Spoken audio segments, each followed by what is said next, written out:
Я так и знал, что вы уже сидите под капотом и ждете новую серию. Наконец-то, Зилокран, начинаем работать. Сегодня мы продолжим заниматься мотором. Нам нужно поменять подушку. Вот, взял такую подушку, вторую. Потому что наша, она уже сломалась. Еще не успел даже двигатель запуститься. Также к нам подъезжают запчасти. Приехал стартер. Приехал кронштейн генератора. Ну, по-моему, он не совсем нам подходит. Ну, посмотрим. И ждем, вот-вот приедет корпус термостата. Потихоньку будем продолжать сборку, потому что нюансов очень много еще. Оно кажется, а мелочевочки очень много. Поэтому будем потихоньку все это дело дособировать. Сейчас наша задача сделать, вот выкрутить эти два болта, приподнять весь мотор и, наверное, открутить шкив и открутить подушку. Вот, нужно поменять подушку. Не знаю, придется нам шкив снимать, не придется, но туда подлезть крайне тяжело, поэтому, наверное, все-таки придется снять. Ну и поменяем подушечку. Это работа стрёмненькая, но от нее никуда не деться, к сожалению, блин. Погода на улице, к сожалению, вот такая сегодня. Буквально недавно еще светило солнце, потом дождь. Я уже не знаю, холодно, потом тепло. Ну, какая-то весна в этом году прям стрёмная.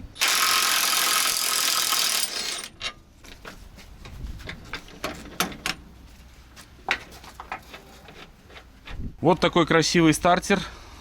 Автоэлектрика. 12 вольт, 4,9 киловатт. И вот такой корпус термостата. Я не знаю, нового образца это или старого, но выглядит тоже очень красиво. Все запчасти выглядят красиво. Насколько они будут работать, вопрос остается открытый. Сейчас все болтики мы уже подобрали. Прокладочки новые, в принципе, ничего не мешает нам начинать все это устанавливать. Интересно, если на этом моторе не мазать герметиком все эти элементы, будет эта вся ходить конструкция или нет? Потому что что-то меня смущает. Знаете, что смущает? Сейчас покажу. Вот что смущает. Вот это смущает. То, что я зажал прокладку, она вообще нифига не зажалась. Вот это смущает. Наверное, надо там немножко фрезернуть болты, и все будет работать. Ну, зажимаем корпус.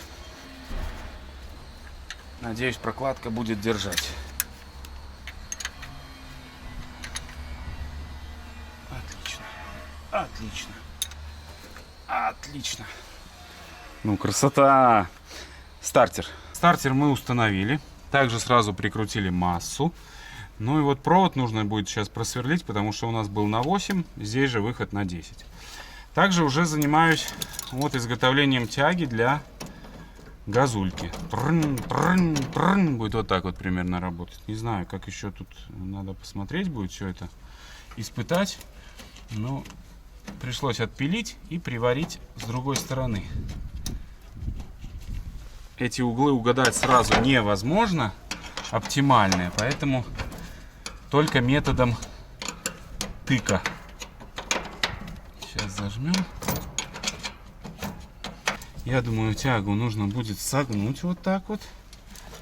И будет вот так вот это работать. Нам будет здесь приварить другую, потому что МТЗшная, она гораздо больше. У меня где-то МТЗшная вилочка на топливный насос валялась. Я сейчас пойду полажу, поищу. Вот, мы ее сюда установим. И все будет четко. Но, по-моему, достаточно далеко. Нужно чуть-чуть согнуть сюда. Зайдет. Либо что-то сломается, да? Сварка выдержит моя. Хрен-то.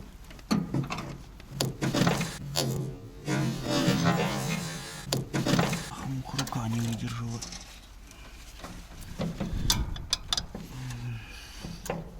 Надо открутить трубочку, одеть и согнуть чуть-чуть.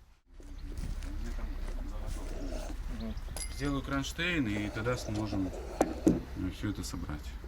У нас идет обсуждение плана, потому что мы не знаем, за что взяться. Либо продолжить ремонтировать Зилокран, но нам не хватает деталей, либо пойти заниматься ханамагом. Это обычно остается за кадром, но в этот раз Юра взял камеру, потому что нужно делать Volvo, и поэтому вот он поймал тот момент обсуждения, чем заняться. Но это такой бэкстейдж, как говорится. Но займемся мы, наверное, ханамагом, потому что здесь еще нужно чуть-чуть подождать запчасти. Судя по Юрию, мы займемся Volvo. Вот Сегодня вы Volvo будете заниматься, я от вас не отстану. Буду снимать все. Вот здесь я вывихнул себе руку. Друзья, видео это закончилось тем, что я сильно вывихнул руку себе. Вот, пытался согнуть эту штуку, но вот после того еще мы сделали газ. Вот, тягу установили. И 4 дня у меня ушло на реабилитацию моей руки. Но сейчас я уже почти ее не чувствую, хотя первые дни я просто даже передачу в течике не мог включить. Почему-то вот такая была сложная ситуация. Я уже думал, все, ну как бы вот 4 дня и я снова могу уже поднимать кое-что. Все, заболтался. Раз заводился, сколько? Недели 2 назад, наверное. Я думаю, он заведется без проблем. Но аккумулятор проверить надо. Он слайд, да, слышишь? Вот пусть поработает. Кстати, воздух у него не ушел. Вот 2 недели и крас держит воздух в контуре.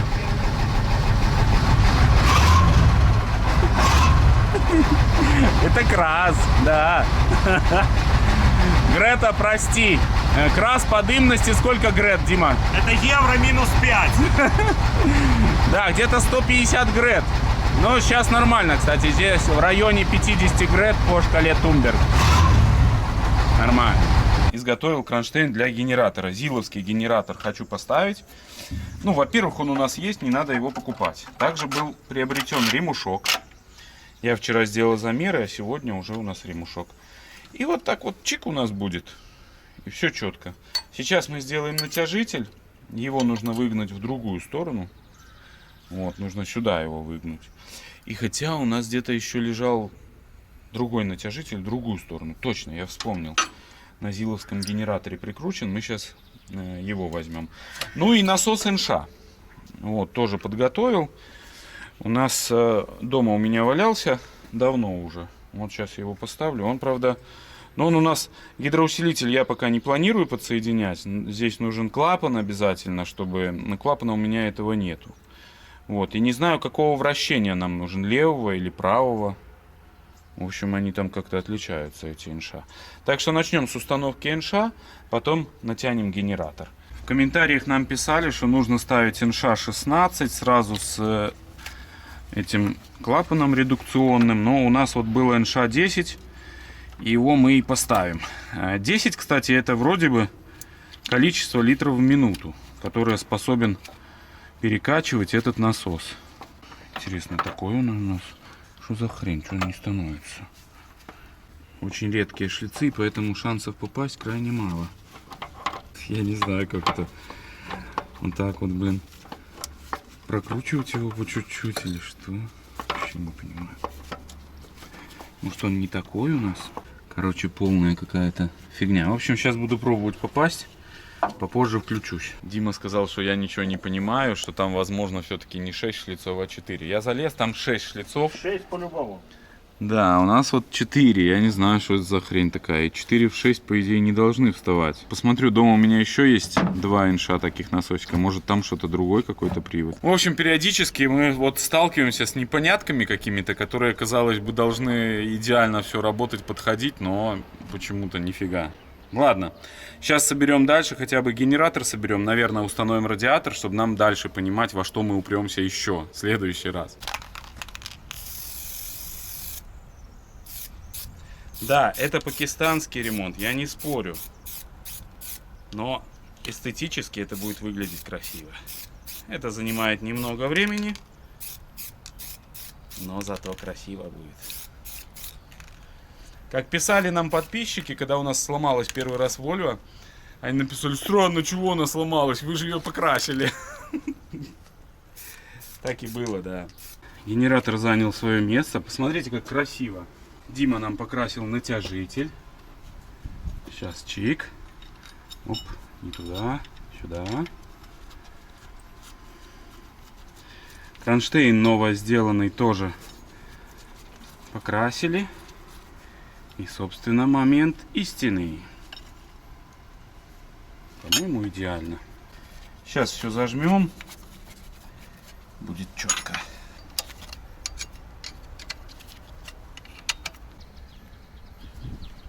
Ну, немножко слабоват. Но сейчас подтянем. Мы уже устанавливаем радиатор. К сожалению, запускать пока не можем, естественно, без насоса НШ. Ну, пытаемся сейчас здесь патрубки будем смотреть, удастся ли нам что-то подобрать. Одним словом, в одну проблему мы уперлись, сейчас пытаемся упереться в другую проблему. Есть здесь небольшая проблема, вентилятор мимо будет радиатора, как бы не очень мне нравится, но ее никак не решить.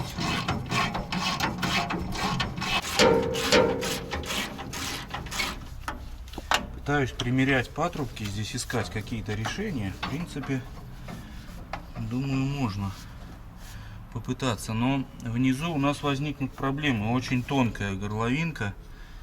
Прям вообще непонятно для чего. Ну, вообще минимальная толщина. Это же неправильно. Что там? Обмен водой будет очень неэффективный. Так, это здесь оденется. Пока у нас есть сварка, руки и желание что-то сделать, можно что угодно сделать. А если еще токарный станок есть, то это не остановить уже процесс. Изготовлена супер конструкция, трубосвар, вот, который будет использоваться для перехода с диаметра 70, да, здесь, наверное, 70 на 40. Будет держать антифриз. Как ты думаешь? Идеально. Бляха, не совсем что-то. Вот так вот, да? Вот, все, отлично. Вот. Можно чуть-чуть еще подвернуть, но в принципе этот патрубок, когда поставим угловой, то все будет нормально. Либо тут отжать и чуть-чуть все-таки его подвернуть. Сейчас посмотрим. Ну, я думаю, соберем. Должно бы это все работать. Соединил два патрубка и кусочек вставленной трубки. Единственное, вот здесь немного у нас такая неприятная ситуация. Ну, посмотрим. Если ничего нигде не потекет, просто сюда хомутик поставим такой защитный, и все будет работать. Ну, все. В принципе, можно заливать воду, проверить герметичность всей этой конструкции. Ну и надо нам искать насос НШ, который нужно установить, потому что мы не можем запускать мотор, пока не установим НШ, выгонит все масло. Следующее, что я хочу сделать, это подсоединить компрессор, чтобы у нас и воздушная система была готова. Фактически нам останется только прикрутить насос НШ, и можно запускать мотор будет. Вот здесь у нас идет шланг штатный. Но с этой стороны я делаю змеевик. Такой, не знаю для чего я его делаю. Вот эту часть нужно зафиксировать будет на гайку. И будет вообще четкая конструкция.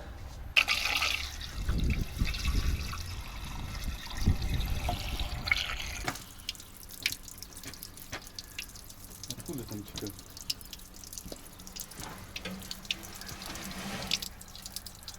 О, пробки нету какой-то. Ну, мы уже все выше и выше поднимаемся. Потихоньку развоздушивается система. Ну, вроде бы нигде уже больше не текет. Заглушки в блоке. Не хватало. Что это такое? Термостат перепускает? Ну да. Вот капает. Так. А что это оно оттуда капает? Сам штуцер не зажат вот этот. Надо его поджать будет. Ладно. Новая деталь, ёпта. Надо все пережимать. Наверное, следующая вот отсюда поплывет. С этой верхней. Шоколад. Ну в принципе все, уже стоямба. Ага, с заглушки, да? Вот, прямо под пальцем у тебя. Бляха-муха. Ой, да хорошо плывет. Там дырка, может? Да. Надо просто зажать. Видишь, я могу прокрутить, значит, могу и зажать. 5 мест, блин. За всю заливку. Ну, ладно, сейчас мы все это потихоньку усовершенствуем. Такое чувство, что он еще больше плывет. Меньше плывет. Меньше? Да.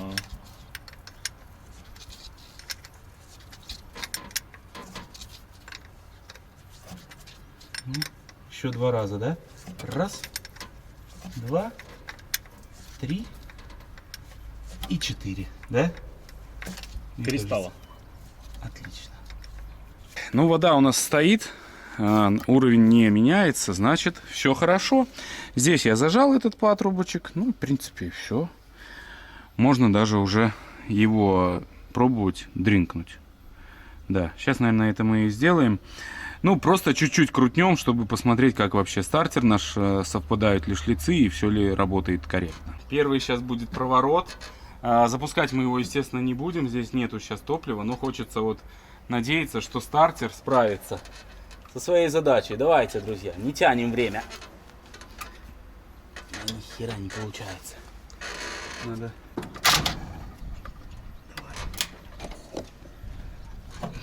Ты понимаешь, миллиметра не хватает.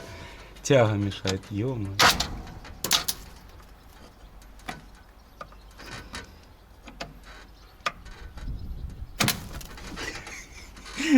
Ладно, всё, сейчас сделаем нормально.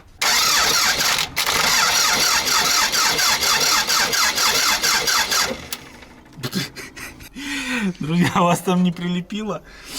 Диме вроде попало. Ну, токи здесь серьезные, конечно. Давай еще, да?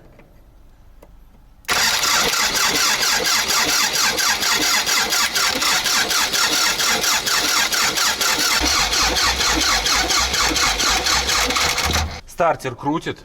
Единственное, вот с проводкой возник маленький нюансик. Нету тока ни на релюхе, ни на чем. Возможно, там на аккумулятор еще надо накинуть просто провод дополнительный. Видимо, поэтому ничего не запитано просто-напросто. Ждем НШ. Я не знаю, буду смотреть в гараже у меня. Нет, так буду на куфоре где-то искать. Может, какой-то бэушный.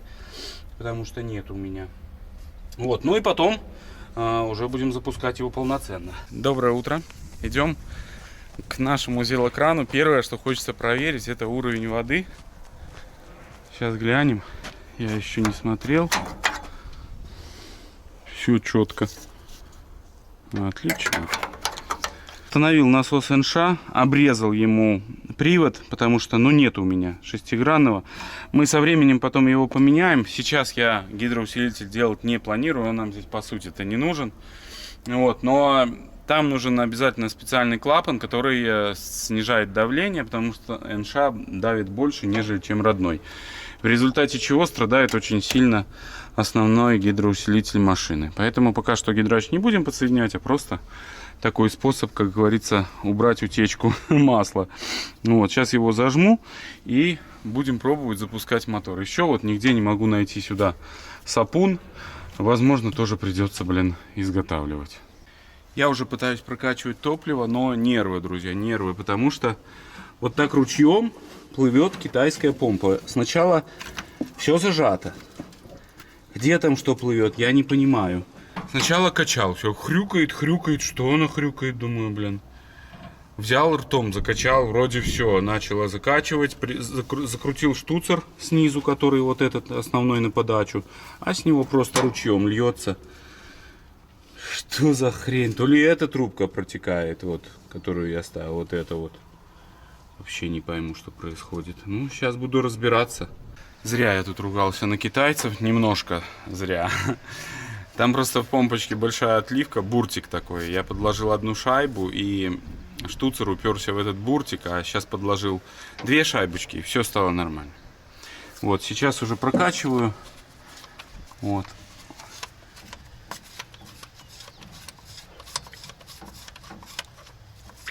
Опа. Вот так вот на новый мотор солярочка плывет. Надеюсь, не разъест. Здесь вот смотрю, шайбы нету. Надо, наверное, сходить поставить, иначе будет воздух сосать. Ну что ж, прокачиваю и будем стартовать. Вот там я соорудил бак, по-моему, вам не показывал, временный такой. Ну и датчик давления. Эту штуку я заказал вместе с фильтром, сапуном. Будем ее пока что ждать. Я думаю, масло отсюда не попрет. Запустить мы можем. Вода у нас в норме. Топливо, чтобы прокачать, ушло порядка 2 литров. Может, да, 2,5 где-то. Ну, я думаю, можно пробовать запускать наш мотор после капиталки. Волнительнейший момент. Надеюсь, все у нас получится, так что пробуем. Пожелайте удачи. Пробуем. Первая попытка.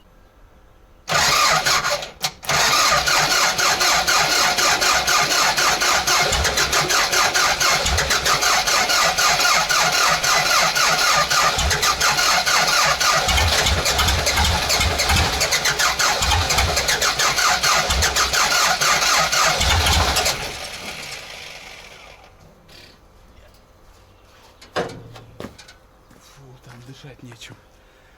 Типа хочет. 2 цилиндра запускаются, видимо.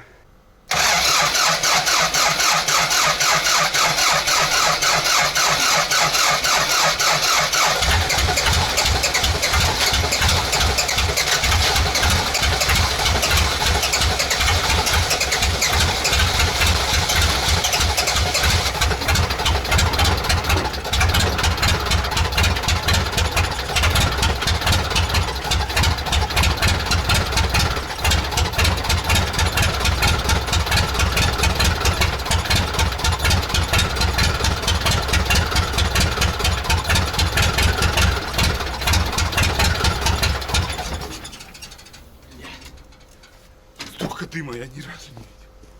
Что за дичь, блядь. Ну, на 2 цилиндрах он работает, в общем.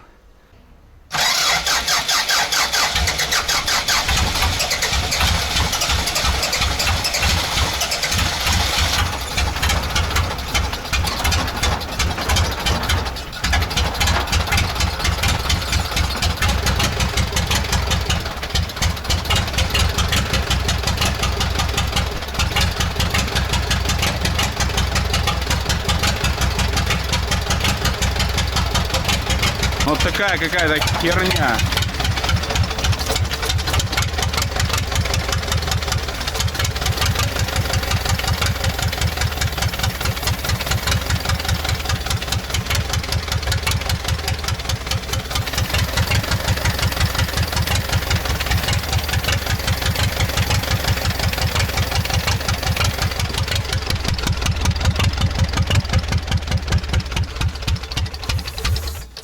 Не развивает обороты.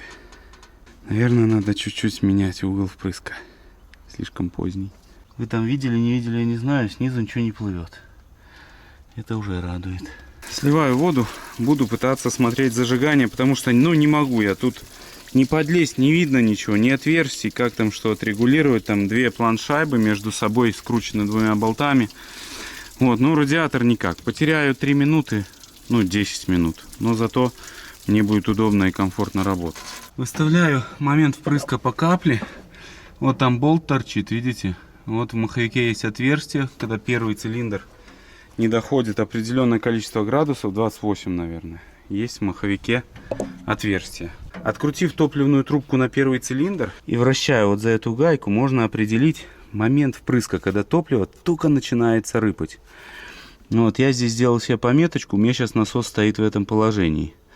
Вот, и нужно найти, когда совпадают 2 отверстия напротив. В нашем случае это вот это и вот это, да, по-моему, так.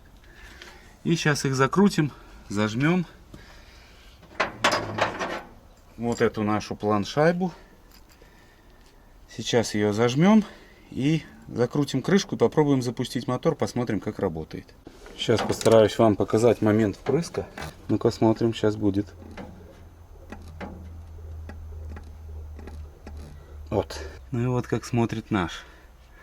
Видите, чуть-чуть я не попал. Ну, буквально тут, наверное. Это я сделал себе пометку, когда болт вставляется. То есть это момент впрыска, когда риска вертикально. Ну, чуть-чуть, вот видите, как бы есть, ну, расхождение. Наверное, 1 градус, 2. Но сейчас, я думаю, это не сильно страшно. Прям уже. Потому что точно определить момент впрыска тут тоже сложно. Вот, но сейчас попробуем закрыть эту крышку и проверим, как запустится мотор, как будет работать. Крышку я зажал. Важно обратить внимание вот на этот болтик. Он подпирает шестерню, чтобы она не выходила из зацепления. Я его открутил, все, подпер шестеренку и законтрагаил. То есть, ну, сейчас попробуем. Якобы должен работать. Но я уже ничему не удивлюсь. Ой, ладно, продолжаем. Все ключи обязательно нужно убрать, потому что когда запускается этот мотор, такое чувство, что ЗИЛ хочет крыльями взлететь. Так он ими машет.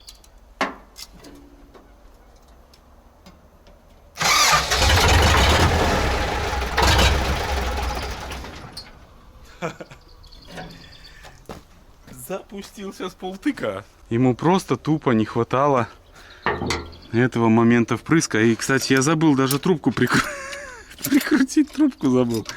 И он запустился. Так что сейчас мы поедем на нем, блин. Я думаю, что соляры со всех дырок. А это я трубку не забыл прикрутить. Так что, видите, покраска наша страдает. Но он запустился. Сейчас мы его вот делаем. Зажимаем трубку и запуск.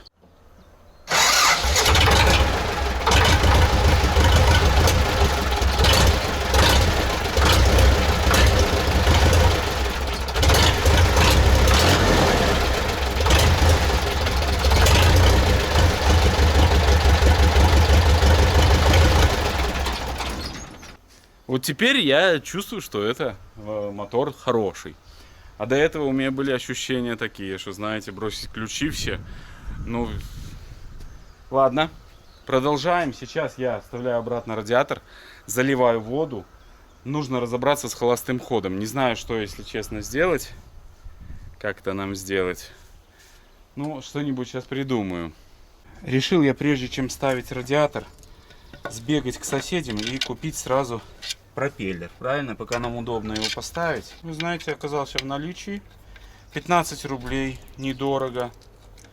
Хороший, видите, шестилопастной. Вот, диффузор не знаю. Здесь посмотрим. Пока что не буду ничего переделывать.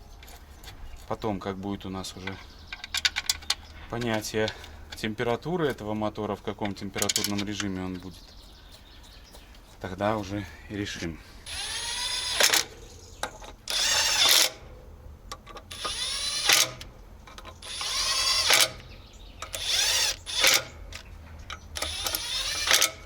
Все, вкидываю радиатор и будем запускать его, попробуем, чтобы он чуть-чуть поработал. Ну вот, все собрал, воду залил. И сейчас попробуем. Шланг этот тоже зажал.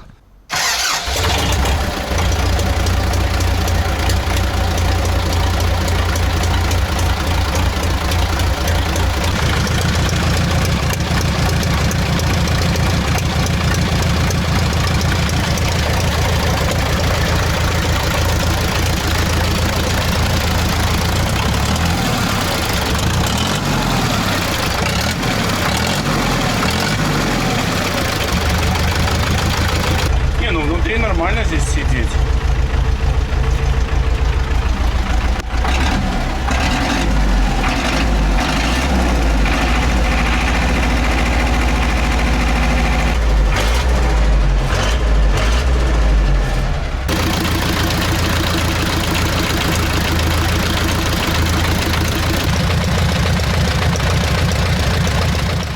Доброе утро, друзья! Сегодня мы продолжим с зилокраном. Нам нужно подсоединить сцепление, посмотреть, работает ли эта часть нашей новой конструкции на зиле. Но прежде хочу попробовать, запустится ли он с утра. Вот просто пришел, включил массу и на стартер. Это очень важно.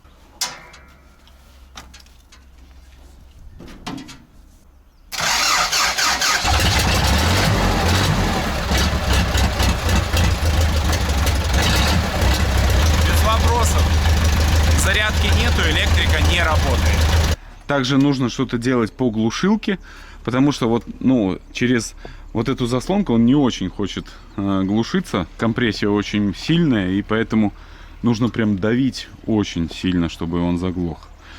Ну, это уже мелочевки, которые мы со временем потом подтянем. Сейчас же займемся подключением сцепления. Пришлось опять снять лапку и немного усилил здесь. Как-то узел такой очень ответственный, и поэтому, ну, решил чуть-чуть усилить, потому что, допустим, я поднимаю груз, и вот эта лапка лопается. Груз начинает подниматься, заглушить я не могу машину, мне нужно будет бежать вовнутрь в кабину и только глушить таким способом. Поэтому очень ответственный узел сцепления. Установил я лапку сцепления, сейчас удлиняю тягу включения сцепления с кабины крана. Задача такая, чтобы не вращался постоянно выжимной, поэтому надо чуть-чуть удлинить тягу. Вот, не могу открутить, поэтому приходится греть. Но сейчас все сделаем.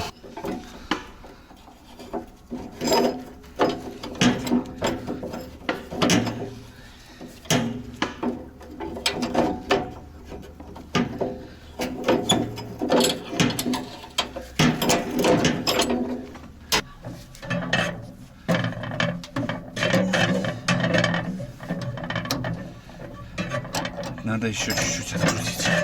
Тягу соединил, все надежненько. Единственное, мне не нравится, как здесь вот выглядит эта конструкция. Смотрю, здесь было подвязано вот, я так понимаю, педаль наше сцепление, тяга сцепления.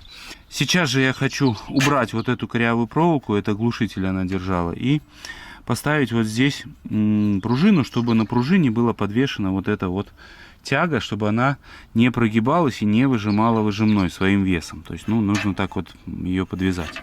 Эту рогозу сейчас отпилим и сделаем все красиво. Ну, сделал типа вот такой подвески. Теперь сцепление будет у нас не провисать и не давить на выжимной. Вот, то есть даже есть вот свободненький ход немножко. То, что нам надо, одним словом. К сожалению, покрасивее согнуть крюк я не смог. Из-за того, что вывихнул руку. И вот теперь у меня в руке нет силы. То есть, если применяю силу, то сразу больно. И вот такая проблема существует. Но, возможно, она реабилитируется потихоньку, но факт остается фактом. И пытался и плоскогубцами, и все равно не получается. Ну что ж, продолжаем дальше. Надо проверить сейчас работоспособность сцепления.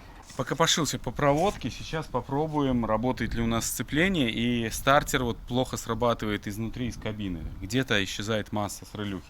Но это мы разберемся, это прям мелочь. Проверяем сцепление.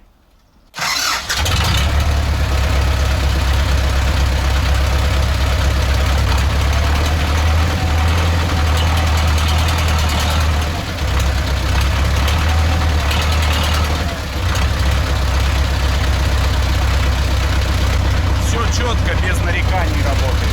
Но у нас спущенное колесо. И можно даже сейчас попробовать нам испытать кран. Работает он или нет.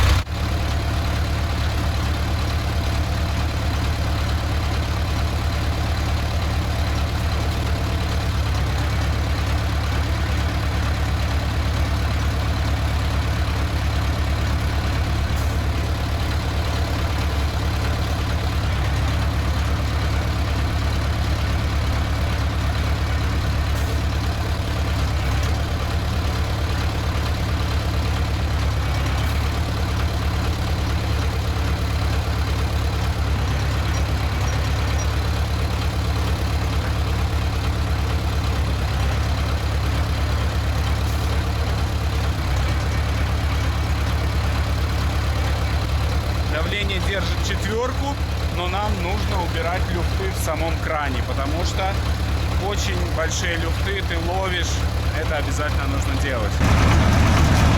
Привод работает, но есть, видите, утечки воздуха. Сейчас вот электроклапан шипит, да? Да, это будет постоянной проблемой. Шипение этих клапанов.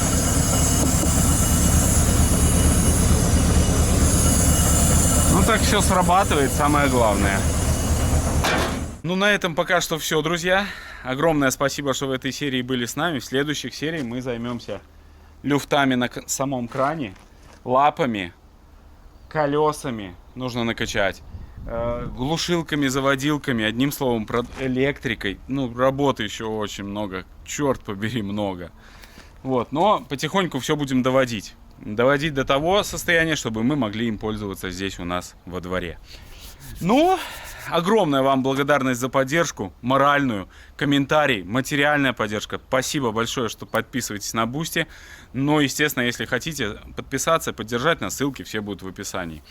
Вам я желаю, как обычно, только хороших людей на жизненном пути, всех благ и всего самого-самого наилучшего. Всем пока.